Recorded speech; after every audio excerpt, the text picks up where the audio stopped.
So where did we stop? We stopped at the speed of sound, right? Yes. The idea was the speed of sound can be calculated using this equation, gamma p divided by rho, or we can actually use this equation. If you recall, we also have the relationships between Cp and what is it? Cp and R. I can find the relationship, but it should be in your notes. Using that relationship, we can actually find the equation for Cp as well. So three different methods to calculate the speed of sound. Based on this definition of the speed of sound, which is the speed at which waves move, right? Specifically sound waves, pressure waves.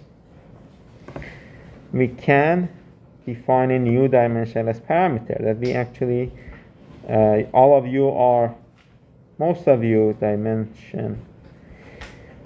are already familiar with, because it's a very important parameter in aerodynamics, right? That's MA, Mach number, or M. Let's actually use only M. Mach number is the ratio between your flight velocity and the speed of sound. This essentially tells you whether you are moving faster than the speed of sound or you are moving slower than the speed of sound, right? Okay. So what will happen, bless you, what will happen to us if velocity is smaller than the speed of sound? Obviously, your Mach number is going to be smaller than 1, and we are in the subsonic flow.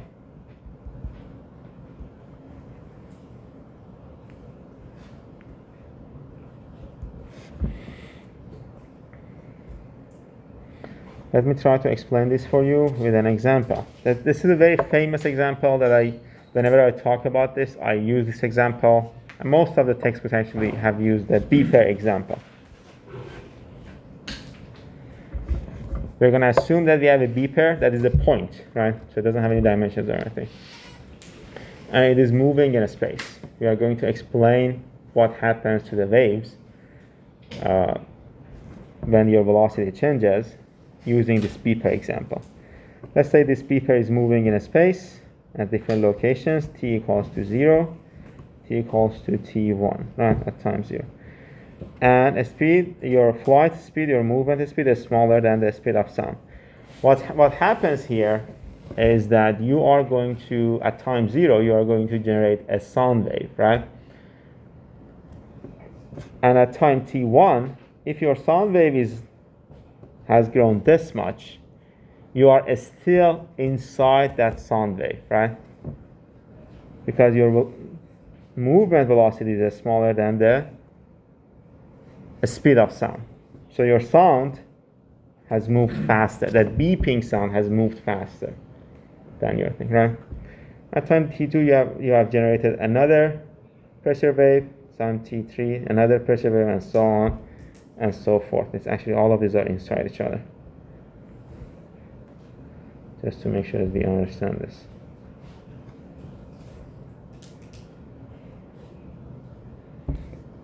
Okay. What does it mean? It means, yes.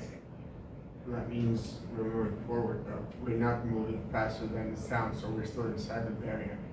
We are still inside the sound wave, right? We haven't broken the sound barrier. That's correct. But what does it mean to an outside observer? Let's say you are standing here and you're looking at a very huge beeper that is moving in the sky, right? Compared to a person, it's a huge, right? You are going to feel or hear the beeping sound before this beeper arrives at your location, right? So this means that the presence of an obstacle is going to be felt by air or whatever, like another object, before that object reaches, that obstacle reaches the object. Does this make sense? Okay, so if you are an airfoil, if you have an airfoil that is moving with a subsonic speed, the air around it is going to bend, essentially the streamlines are going to bend before this airfoil reaches this location, right? The bending happens here, but the airfoil hasn't reached this location. So the presence of airfoil, the movement of airfoil is being sensed a little further than its present location. Does this make sense? Which is fine. I mean, it is with this essentially means that your air has time to adjust itself, right? Well, what happens with this? Let's go back to this beeping example. What happens if you are moving at a speed that is higher than the speed of sound? Let's say at time 0, you have generated a wave, right? But you are already outside of this wave. At time t1, you have generated another wave, another wave, another wave, and you are outside all of these waves. Okay? How can we calculate this distance past here? Let's explain this and then we'll go from there. So we are going to be outside of the sound wave that is generated by the beeper at all times. What does it mean for the airfoil example? Let's say your airfoil, let's actually go back to the person example. Let's say you are standing here and your friend throws a beeper towards you at a supersonic speed, right? What is going to happen? He's a friend. You are no longer friends. Someone said that, right? Which is true, I guess. You get hit before you see it. Before you hear it. You will see it probably, but you won't hear it coming. You won't hear the beeping sound, right? So if you will be hit first, if you end up being staying alive, right? If you come out of this alive, then you will hear that beeping sound, right? So this essentially means that you don't have the time to adjust.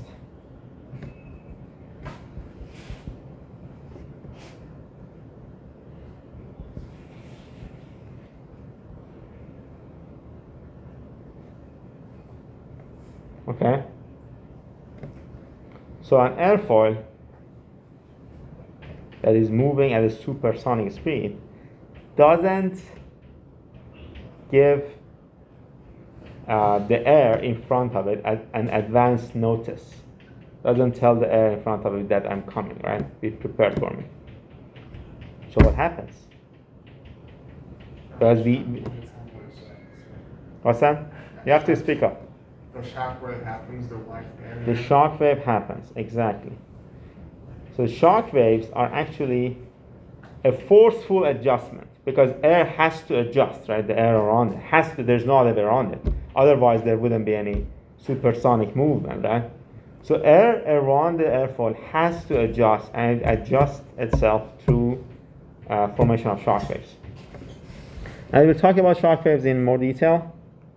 Who is familiar with the shock wave analysis in this class, other than you, who is taking the compressible flow course?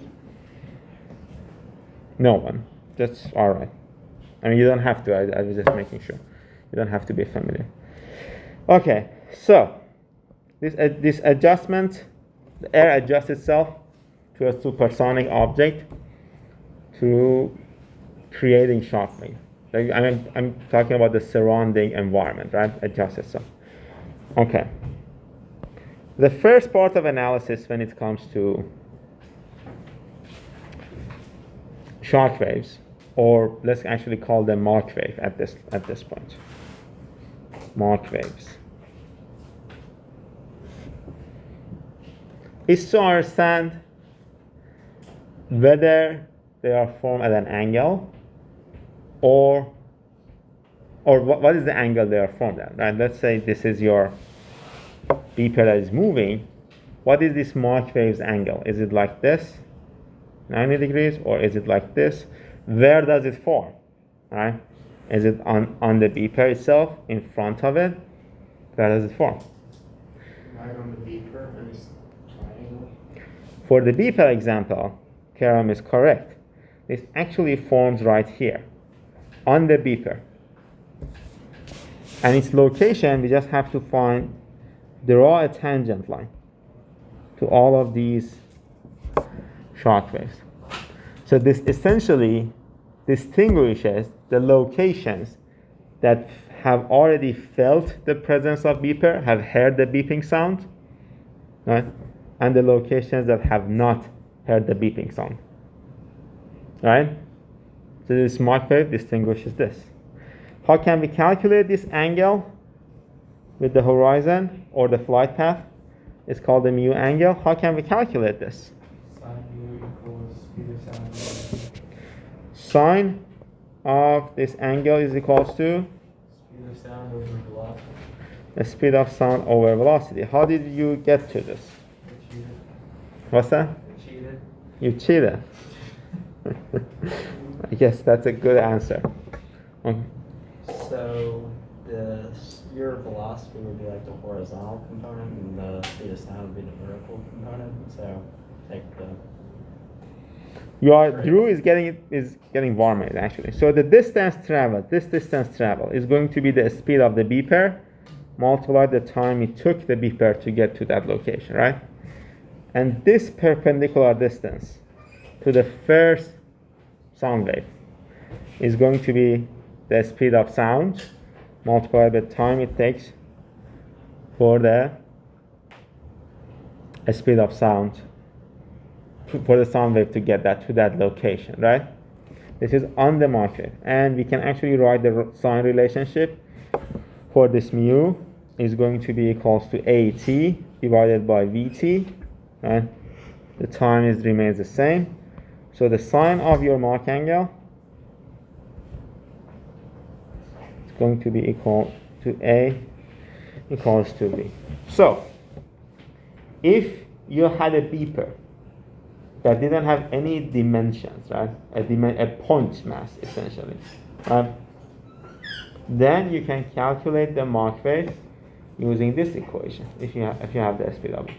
But this only applies to a beeper that is a point mass. This does not apply to an airfoil.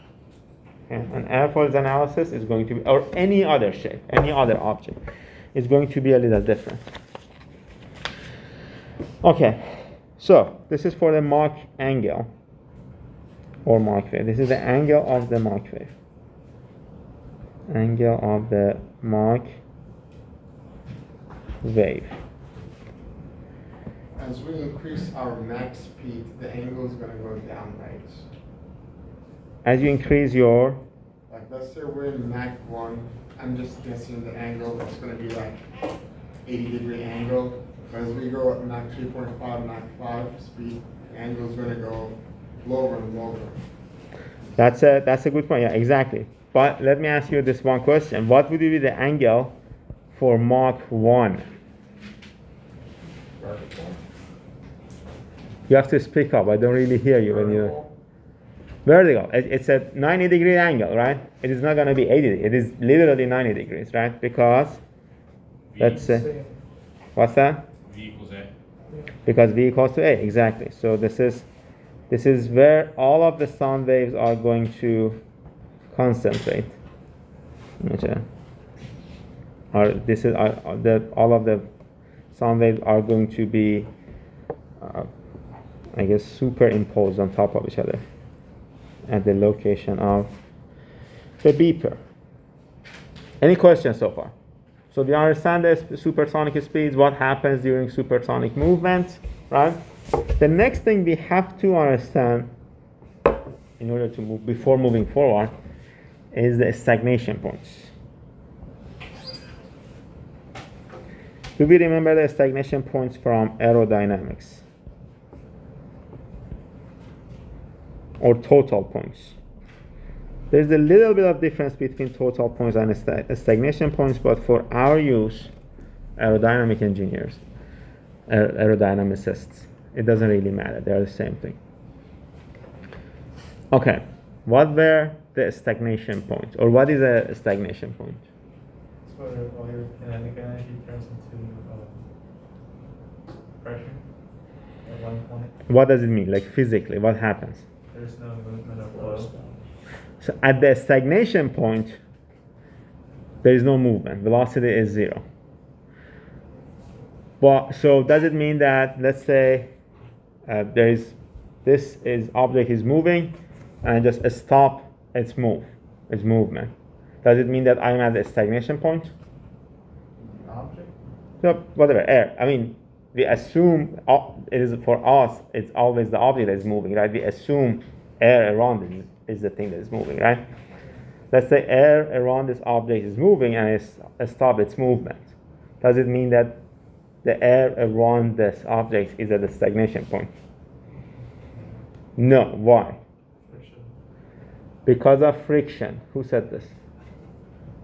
Okay, can you elaborate? So because like the object's moving, just because you stop it, there's like the particles are like bouncing off each other, and so they're going to continue to flow. Let's say they stop moving completely. Does it have to do with where flow starts or stops? Like at the leading edge, we kind of assume that flow stops for the stagnation point. That essentially means that there is no movement there, right? Okay, anyone? Any idea? What is the difference between a zero velocity flow, which means that a static, like conditions for a flow, and a stagnation point? Is it that at a stagnation point, average velocity is 0 of particles? No. I mean, molecules' average velocity is 0, yeah, but we are not really going to go that micro, right? Pressure at this stagnation. Pressure, what is happening to the pressure at the stagnation point? It's higher than the atmospheric pressure. Okay. High, but that doesn't really answer my question though. What is it? What is the difference between a zero velocity fluid and the stagnation point of that same fluid? Yes. Pressure? You have to elaborate. Just I don't. Okay. At a stagnation point, there's still air coming into where the stagnation point is, and the air has to go somewhere. Whether it's if it's a zero velocity, it's kind of content just staying there. So is it a stable condition? Is that what you're saying? Yeah. No, not. I mean, I'm not saying no, you're wrong. I'm saying that. So I'm asking about the definition of the stagnation condition. I guess with the zero velocity, there's no flow actually occurring, whereas with the stagnation point, there's flow around it. No. No. There's definitely flow around it, but we are looking at that point with zero velocity. This goes back to how you bring down the velocity to 0. That's the difference. Okay, does it ring a bell? So where the pressure flows on the top surface of an airfoil and the bottom surface of an airfoil meet in a perpendicular angle. Calculate conservation of energy. No. No. Okay, let me give you the definition. A stagnation point, we are at the stagnation point. When we bring down the velocity of the flow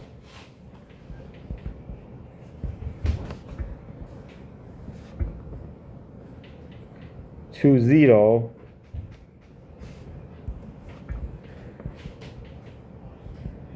isentropically. That's the main difference between a regular zero velocity flow and zero velocity fluid, zero movement fluid, whatever you want to call it, a static fluid. I don't want to use a static because and a stagnation point, a stagnation condition. So when you bring down the velocity isentropically, then you are at the stagnation point. What does it mean for the properties, for the pressure? no temperature change. Mm, Sorry, not that, entropy is constant. Entropy is constant, right? Exactly. But for the properties, what it means for the properties is that all of your kinetic energy, as Igor mentioned actually, right? This is what you said. All of your kinetic energy goes into your stagnation property. It can be pressure, it can be temperature, whatever. All of the kinetic energy, right? But if it wasn't isotropic, then some of it would have been wasted somewhere, right? Due to friction or whatever, right? So this definition is going to help us do a lot of analysis. This specific assumption is going to help us do a lot of analysis. Okay. Let me actually give you the relationship between different stagnation points. We can actually write there is the main thing that we are concerned with is the relationship between the total enthalpy or stagnation enthalpy and the regular static enthalpy. Is going to be equals to your regular static enthalpy plus your kinetic energy. How do we calculate the kinetic energy? It's going to be V squared divided by 2. Is there anyone who can tell me what's the relationship between the total pressure or a stagnation pressure and a static pressure?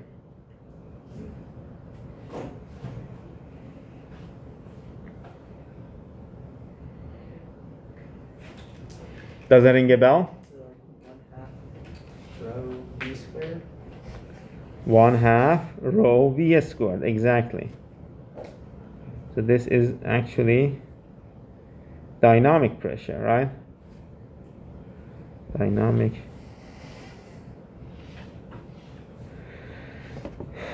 pressure. That's the Q variable, right? Yes, Q, exactly. Okay. So let's assume that your CP does not change with temperature. We can replace this equation. We can actually substitute CPT for all of this. It's going to be CP total temperature is going equal to CPT plus V squared divided by 2. Divide everything by CP. T of T is going to be T plus V squared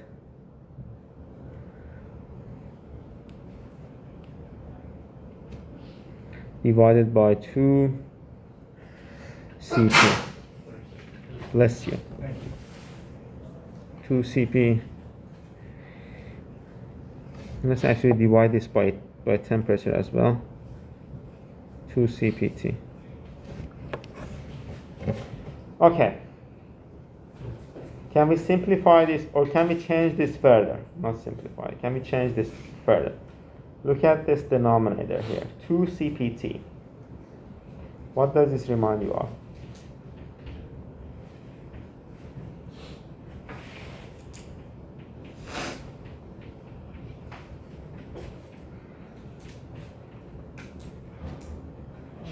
The equation on the far right. Exactly. Equation on the far right. Thank you. You're very sharp for someone who woke up at 5:20 this morning. Okay, so we can actually bring this in the formula. This is CP, right? If you take this to the power 2, it's going to be, and take gamma minus 1 to the other side, it's going to be equal to CPT, right? So let's put this into this equation. T of T divided by T is 1 plus V squared over A squared, gamma minus 1 divided by 2. What can we use instead of V squared divided by A squared? Mach number squared, exactly. 1 plus gamma minus 1 divided by 2, Mach number squared. Okay. So we have the ratio of total temperature to a static temperature. Okay. Can we find the ratio of total pressure and static pressure and the ratio of total density to a static density? Is that m squared or Mach angle squared? That's m, right? M is Mach, yeah. Okay. You said is that M squared or Mach squared? It almost looks like a Mach angle. No, this is M. I'm sorry. So I usually use mu. I have a very long Okay. tail here, or whatever, head here. For M, it's a little, how can I write M?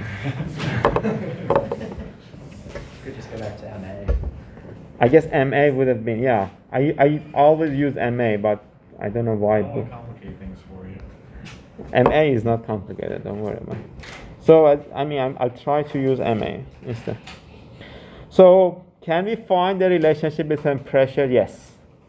BT over P is going to be TT over T to the power of gamma divided by gamma minus 1. Why is that the case? That's your isentropic equation. Isentropic relationship. What about rho?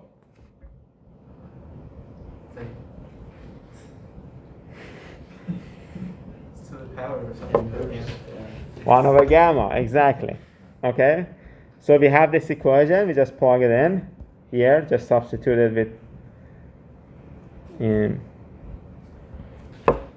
this is MA squared.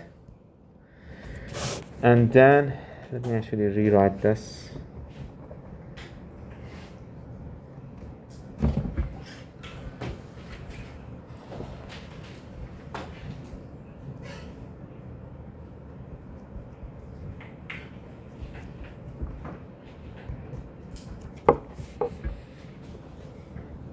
You can actually have the equation for this. The only difference between all of the equations is just the power. For the pressure, it's gamma divided by gamma minus 1. For density, is 1 divided by gamma minus 1. And for temperature, is just the gamma.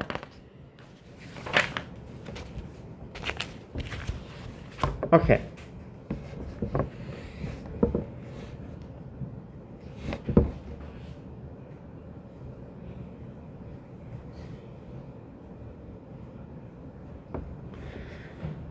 The good thing about using these total points, stagnation points, is that your velocity, flight velocity, is not going to affect these, right? Because we are removing the effects of velocity in them, or we are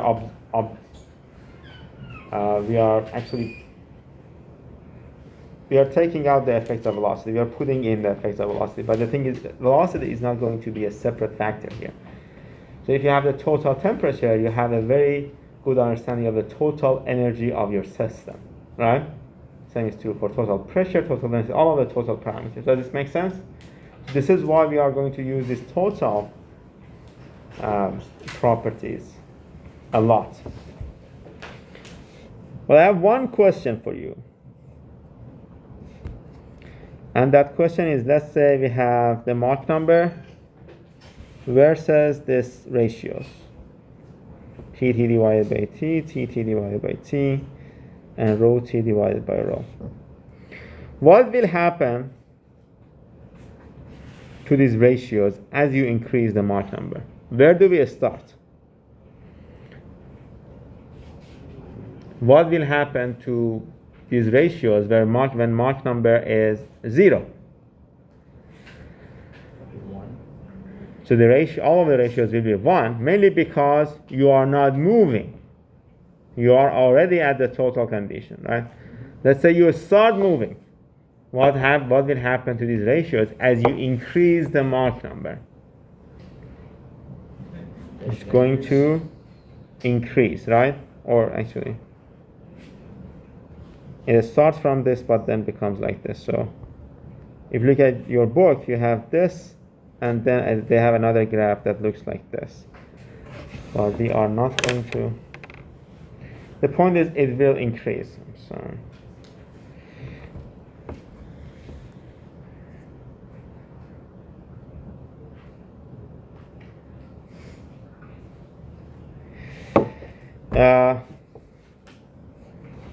It is going to increase.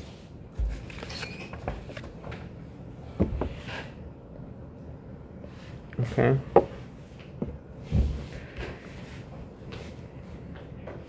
Let's actually look at a Muller diagram. That's enthalpy versus entropy. For, let's say we are at this state for a Muller diagram. Where should I put the total state? Let's say a static state. Where is the total state? So it's straight above it, Why is it straight above it? because it's isentropic. Isentropic. So your entropy doesn't change, right? But enthalpy changes, right? That's enthalpy is equal to h plus v squared divided by 2, right? So this height increases by v squared divided by 2. Okay. Let's actually, based on this, let's find the relationship for the. Let's actually. Do we have any questions here? I don't want to move too fast. There are 2 students who are already sleeping. I can see it in their faces, which is all right. Do you guys need coffee or anything? Coffee, maybe I should. Is it? I don't remember your name again. Camden, yeah. Okay. What can I do to keep you awake? Tea? Pizza party? I guess we can do a pizza party. That's for sure. We should do a pizza party next Wednesday. After the exam or instead of exam? Huh? What time? Early fall break pizza party. Yeah, not instead. We can do after the exam, but not instead of the exam. Let's take a 2-minute break. So whoever feels sleepy, go out of the class. I guess go to the restroom, wash your face or whatever. That's all right. I mean, if you feel sleepy, that's all right. This happens. I used to sleep in my classes a lot myself. I remember in high school. So what you're telling me is if I fall asleep in class, I'll become a professor one day. Yes. Not everyone who fell asleep in class became a professor. And that guy was very boring, honestly. It was Farsi literature, actually, the class in high school I used to. And one day he got very upset. So, One of my best lists for staying in class in high school. one of your what? Best sleeps of my life. Was in high school? In class? Yeah. It was in chemistry class. Yeah. No, I'm from an older generation, so our teachers hit us if we fell asleep. It wasn't the best sleep. It was like a nightmare. I was notorious for falling asleep in all my math classes in high school. People hated me. You have slept in all of the In math my classes? algebra classes, I just slept through it and got A's the entire time. Let me ask you guys this. Who here likes math? I like geometry and trigonometry. Yeah. I like Not geometry. I like physics. I like everything that leads. You like physics, but you don't like math? How is that even I possible? like it when the math tells me something like Up until about When you can relate it to systems, something not just cool. doing derivatives and whatnot. Okay, mathematics always tells you something about systems, though. Well, I don't like proofs. Let me put it that You way. don't like what? Proofs. Proofs. I like everything up to calculus. Past that, it's just like a means to an end. So like, I actually. What is it you don't like? I feel like I like everything up to calculus and like. Up to calculus. Like calculus and linear algebra. You don't like calculus? No, No, I love calculus, and I love linear algebra, but like, if That's you where my love do started to fade stuff for with it. my teachers, Okay. I can leave that aside. Yeah, no, I okay. I'm In definitely- pre-calc in high school, my teacher, he would teach with the lights off and like have like the thing projected on the board and like write on it. And like I Unbelievable. would sit in the back of class and he spoke so monotone like this, Oh, and I no. just, like everybody would just fall asleep in class, and it was so bad. It's Okay. a good thing some people like math though. My pre-calc I guess so, yeah, it's a good, yeah, Funny definitely. thing is, I hate math, and my mom's a math professor. And you are an aerospace engineer. That's the more ironic part is you being an engineer. Aerospace engineer for that matter. You could have become a civil engineer. No mathematics there. You saw the math major, I was like, nah, I'll go one step down. Only one. The civil hate runs deep. Okay, so are we awake? Hopefully. Wait, not affected.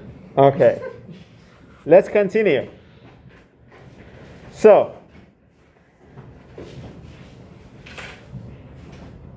we already know what happens to the enthalpy. Enthalpy increases for a total state and its corresponding static state, right? But what happens, the next question I have, and I'm specifically focusing on these two because this is the thing we are going to use a lot later, right? What happens to your total state when you are in an adiabatic process? Adiabatic process, no heat transfer, right? What happens to your total state? What happens to total temperature specifically?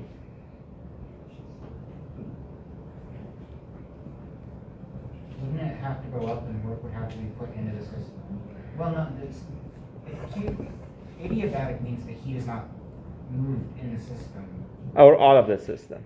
So the temperature would remain the same, but in order for the enthalpy to increase. Temperature doesn't necessarily remain the same though, because you may work on the system. If you have expansion, It just has to come back. the same thing happens in a turbine, right?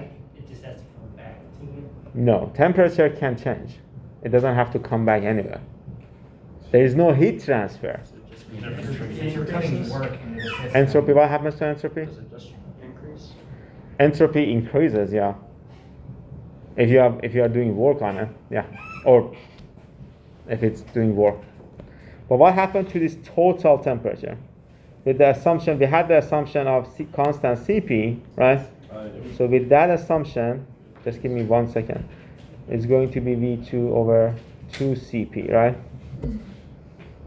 What I'm asking is, I'm not asking about temperature. I'm not asking about velocity. I'm asking about the total condition. What happens to this during an adiabatic process? What is an example of an adiabatic process?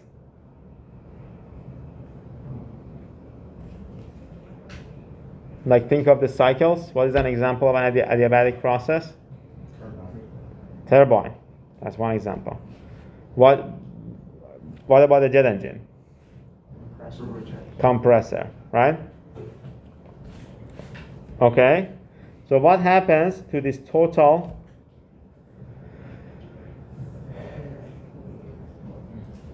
Increase. Y?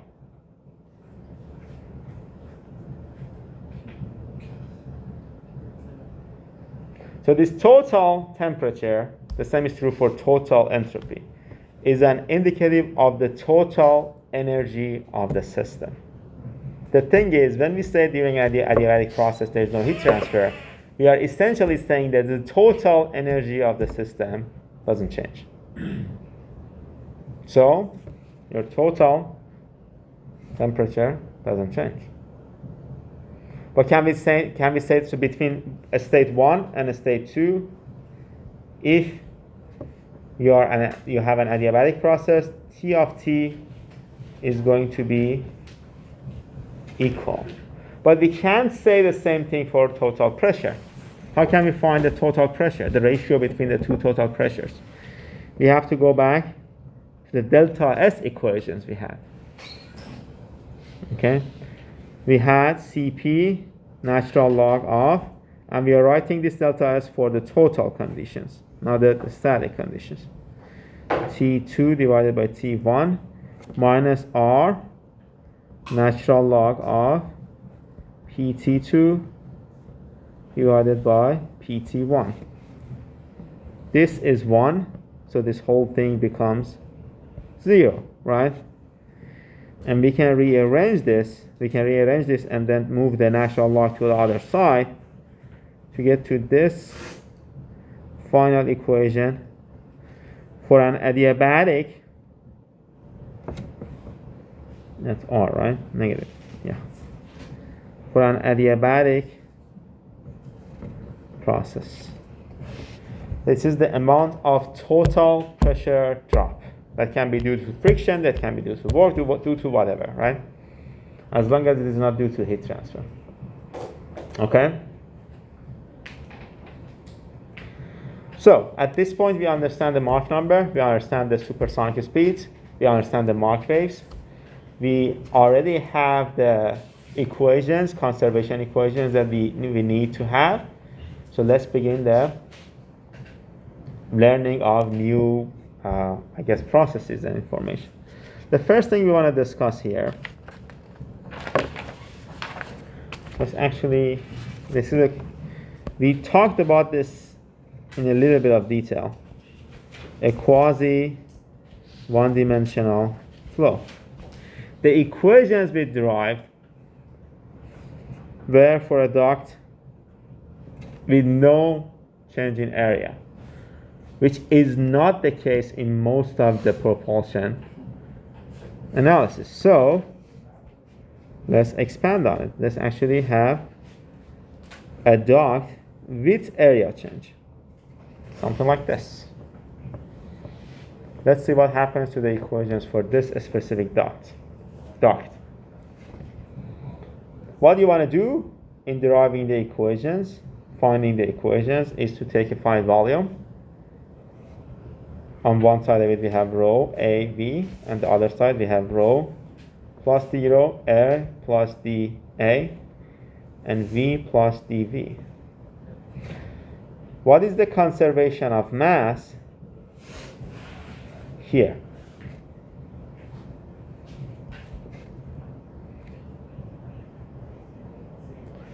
M dot 1,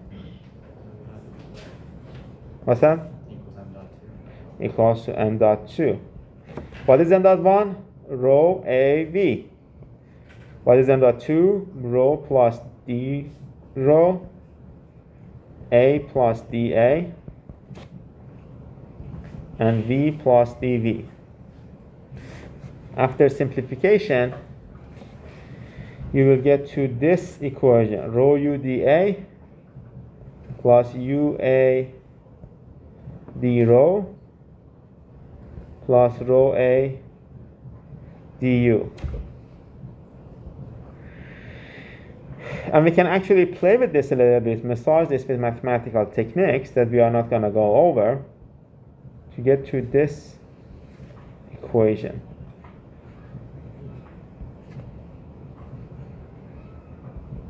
For conservation of mass. So this is the equation for a quasi one-dimensional compressible flow, which is the type of flow we usually have in a jet propulsion case. In a jet propulsion case. It's still isentropy, right? The process inside this, why would you say that? What was the assumption we made here that gave you this idea? I mean, just say what you thought. I just heard it being called a quasi-isentropic flow before, and now it's it's No, it is not the same. I mean, the word quasi or quasi, something. What does it mean? Very close to, similar, right? So just essentially we are assuming that the flow is one-dimensional. Right? The thing is, a flow that has area change is definitely not one-dimensional, right? Because area is changing, right? That's why we use the word quasi. But quasi-isentropic is also something that we don't really go over here. We can actually do the same analysis for momentum and for energy equation. I'm not going to go over them. I'm just going to give you the final equations because I have a feeling that you guys don't like the derivation part of things, which is a bummer. Probably if I give you a proof in an exam, you will become a little more interested. I don't know if I'd say I'd say he's saying he might just leave the program. there have been Okay. days like that. My professor tells me to do it every day. So. What's that? My professor tells me to do it every day. Your professor? Which professor? On the guy who teaches machine design. He tells us to drop out of school. Yeah. Machine design. There's no proof in machine design. It's just all empirical equations. He doesn't teach the class. He tells us it's our job to teach ourselves and that we should already know all this, so if we don't know it 100%, we should drop out of school. Every single class. Who's the teacher again? Oh my god. That's how much I don't care about him. It's that I don't pay attention when he talks anymore.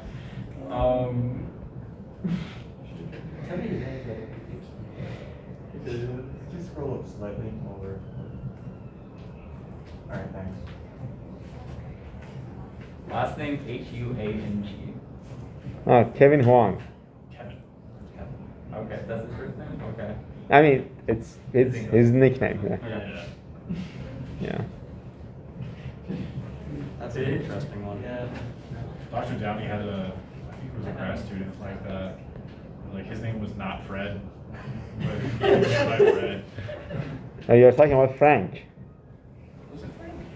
I just wanted it was Fred. Let's continue this because Okay. I thought you were gonna talk about that. yeah, we can talk about it later but I usually get bogged down with these things. That's on me. That's not on you. Okay, so we have these main equations. What we want to do here is we want to drive or not, we want to talk about the area Mach relationships. What it means is essentially how would your velocity or Mach number change as you change the area, a cross-sectional area of a duct, right? So how would your Mach number change as your flow moves into this? Depends if you're subsonic or supersonic. What's that? Depends if you're subsonic or supersonic. Exactly. But what is the equation that is going to help us determine that? Sorry? What is the equation that is going to help us determine this? You remember this? From your compressible? I'll remember it once you write it down. Okay. I'm not going to go over the proof again. I'm just going to give you the equation. But the main equation we have between the area and the Mach number is m squared minus 1 du u dA A. And this Mach number here refers to the inlet Mach number.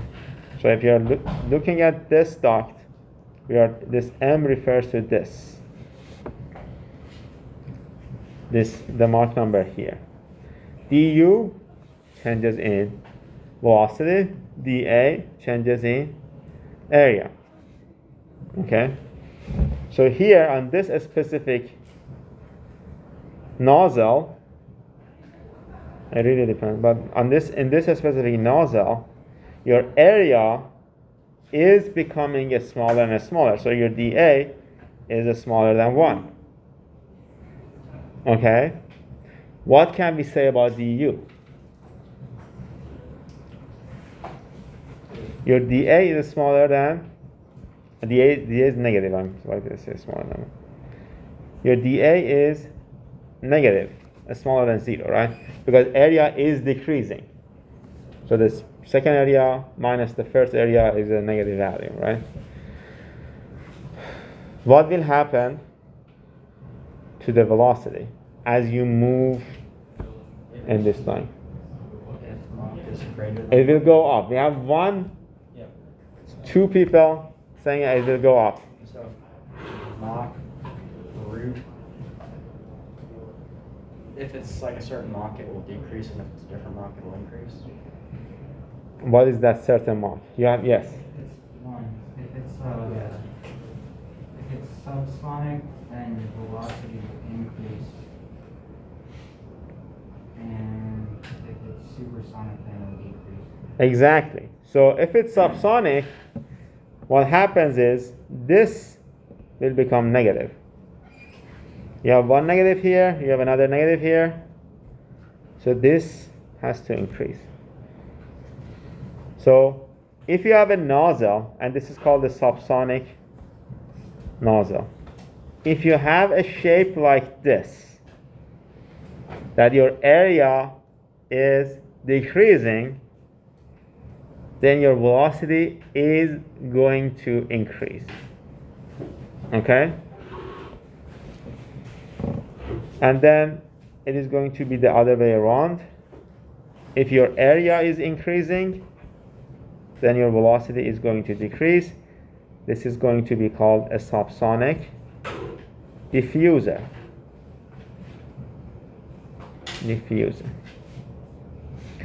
But what if your Mach number is actually larger than 1? Then this phrase always is a positive value, right? It's not negative anymore. So if your area is decreasing, your velocity has to decrease as well. And if your area is increasing, your velocity has to increase as well. Does this make sense? Yes. Is this where like jet engines with afterburners expand when the afterburner is turned on? It's like some of them have those nozzles that can close or open more. Yeah, you want to control the thrust, produce thrust. What does it have to do with the afterburner? Do they kind of change it from a compressor to a diffuser based on if it's subsonic or To a nozzle to a diffuser, right? Compressor. So essentially, you want to control the exit velocity, right? How do you control the exit velocity? By changing its area, right? So, like, if it's coming through at subsonic speed and then it increases to supersonic, they would want to open it up to increase the area instead. So the exit velocity is faster and not being slowed down. So your point is we want to always have a faster. Let's actually discuss this when we want to talk about afterburners, right? In 2 chapters. Oh, Right, that's a whole very more comprehensive discussion. But you are actually correct in observing that depending on the conditions of the jet, it is not just the afterburner, it's a lot of conditions. Or depending on the condition of the environment, we are going to change the exit area of the jet. And we can actually take it from a nozzle to a diffuser and the other way around. That is going to change the thrust, Igor and then Kerem. Will we get to calculate back pressure in this class? In this class, yes, that's the plan. Yeah.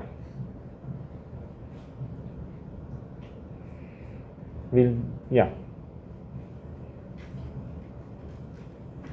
Very wide, very. Your question is back pressure in what? That's the thing. So it's a very. Your question has to be a little narrower. A back pressure in a jet, in a inlet, in a nozzle, in a convergence. It's like rocket design, right? And you have the convergent divergent. We will talk about the convergent divergent nozzles. Yes. Okay. That's and the back pressure. Yeah. Instead of the diffuser, what about the inlets? Because especially on earlier jet engine designs, the one that I know is like F4. On the inlet, they have this metal plate, I would say, that changes the amount of air that goes inside the engine. Is that something has to do with this? Not necessarily. It has to do with other things as well. But we will get there. Okay. But yeah, the changing area is going to affect your velocity. You want to control the area. It's going to help you control the velocity. of the air inside, right? Okay. So let's actually just I wanted to talk about shock waves, but I guess we are not going to have enough time. But for a supersonic case, the idea is a supersonic nozzle is going to look like this, in which your velocity is going to increase because your area is increasing. Supersonic nozzle. And a supersonic diffuser is going to look like this, in which your area is decreasing, so does your velocity.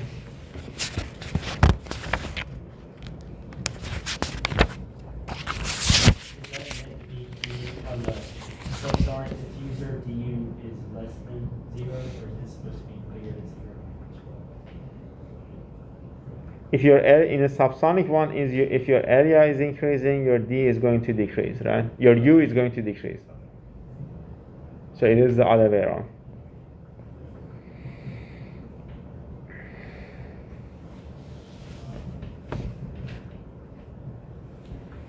Then, so the question I have for you is that what is the limit of this decrease or increase?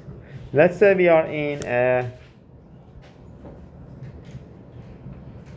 subsonic nozzle. This one. We are decreasing the area. Is there any limit to this decrease? You have to explain. The what? Choking point. The choking point. What is it? What is the choking point? Mach equals to 1. So at the point, what happens at the choking point? That's when you can't accelerate anymore with the converging nozzle. Okay, so let's say you have a convergent nozzle, right? And you start with a Mach number, whatever, a subsonic Mach number. It's a subsonic nozzle, so your area is decreasing, but your velocity is increasing. Let's say at this point, you get to Mach equals to 1. After this point, if you want to continue with the same structure that you had before, decreasing area, your velocity has to decrease as well, right? Because after this point, it's not going to be a subsonic nozzle anymore. It is a supersonic diffuser, right? This point is called the choking point, or in this course, I mean every course, it's called a sonic throat.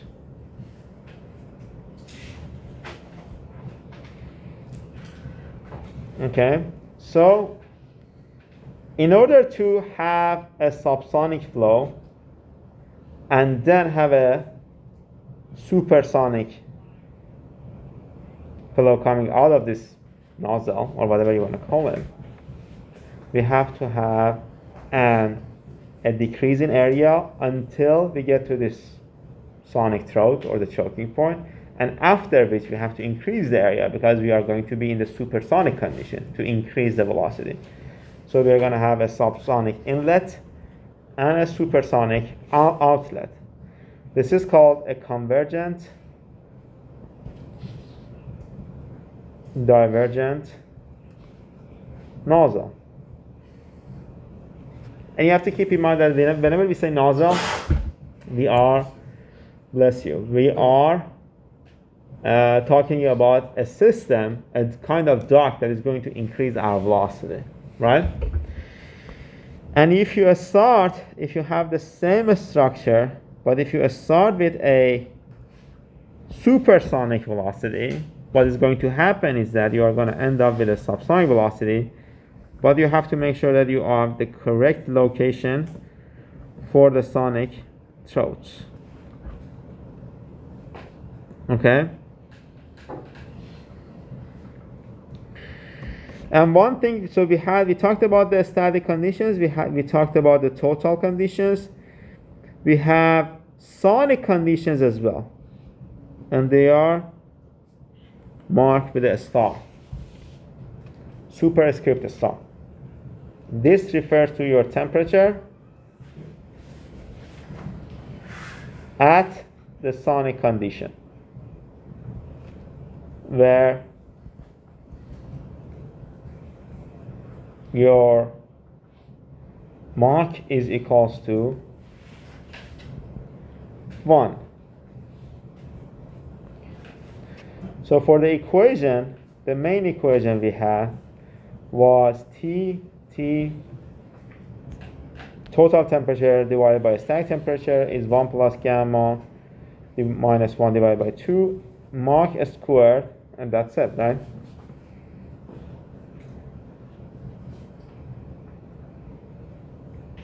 How can we find the sonic temperature here?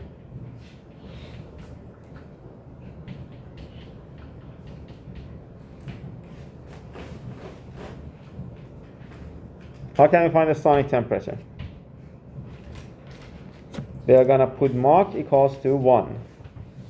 So if you put Mach equals to 1, then this temperature is going to give you the sonic temperature. And this is true for all of the other equations. You can actually find the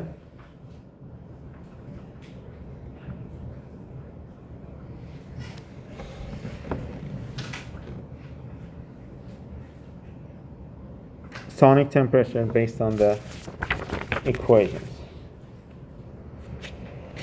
Okay,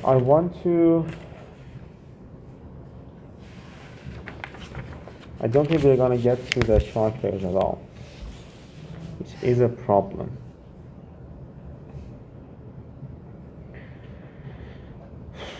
What should we do now? What if we just skip the shock waves? Skip the shock waves? Skip to the shock waves. Skip to the shock waves. I mean, we only have 10 minutes, so even if I skip to the shock waves, the only thing that I want to tell you here is the mass flux inside this duct. This is just the equation that I'm going to write down for you, and you can actually write it down in your notes.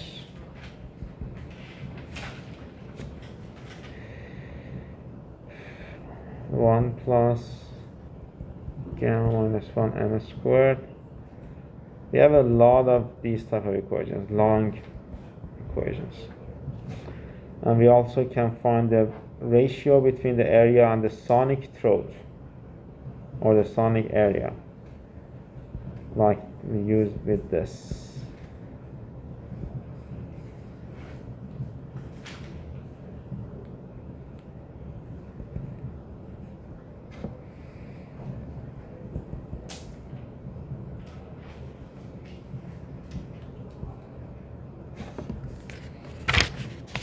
This is the mass flux inside this duct, and also the ratio between the sonic throat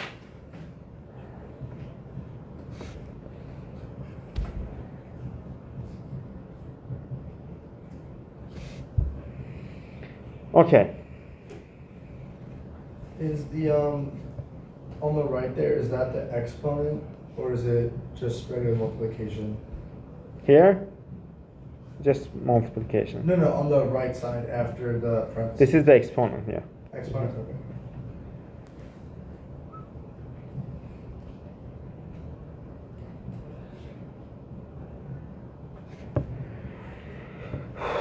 Okay.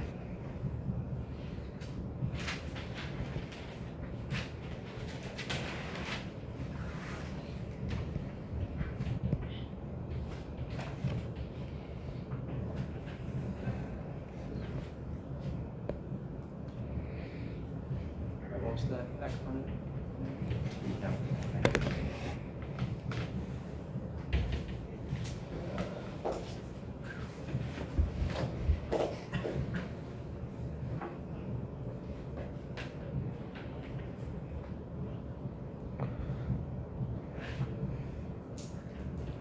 So I'm thinking at this point, we understand where the shock waves come from, right? We have two different types of shock waves. A normal shock wave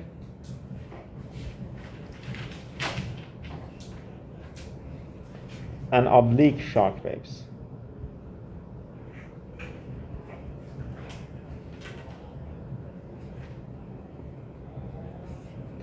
There is another type of shock wave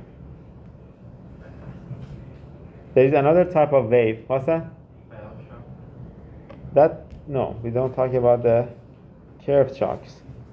But we can always assume those are normal shocks, right? Very strong shocks, that's the idea.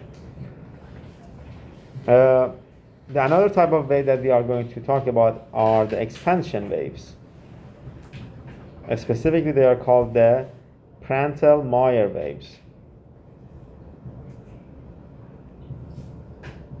Prandtl-Meyer waves. These are the same thing. So a shock wave is the nature's response to a supersonic flow, right? Nature adjusts itself to an object that is moving with a supersonic velocity using shock waves, right? Before and after normal shock wave. Let's say you have this airfoil moving, and in front of it we have a shock wave. Before a shock wave, we have a supersonic velocity, right? After the normal shock wave, we will definitely have a subsonic velocity. Okay? For an oblique shock, though, we must have a supersonic velocity, but an oblique shock is a little weaker than a normal shock.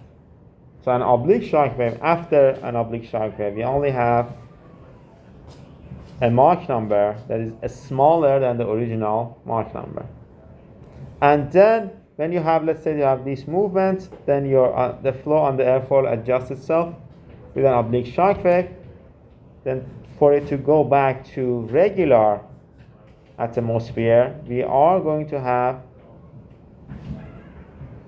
expansion waves, which is going to expand your flow.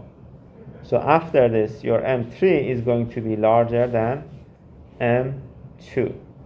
So essentially, the only location you are going to see a different speed at is on top of the object. That's where we only need the adjustment. After the object has passed through a location, nature has to go back to its original velocity, right?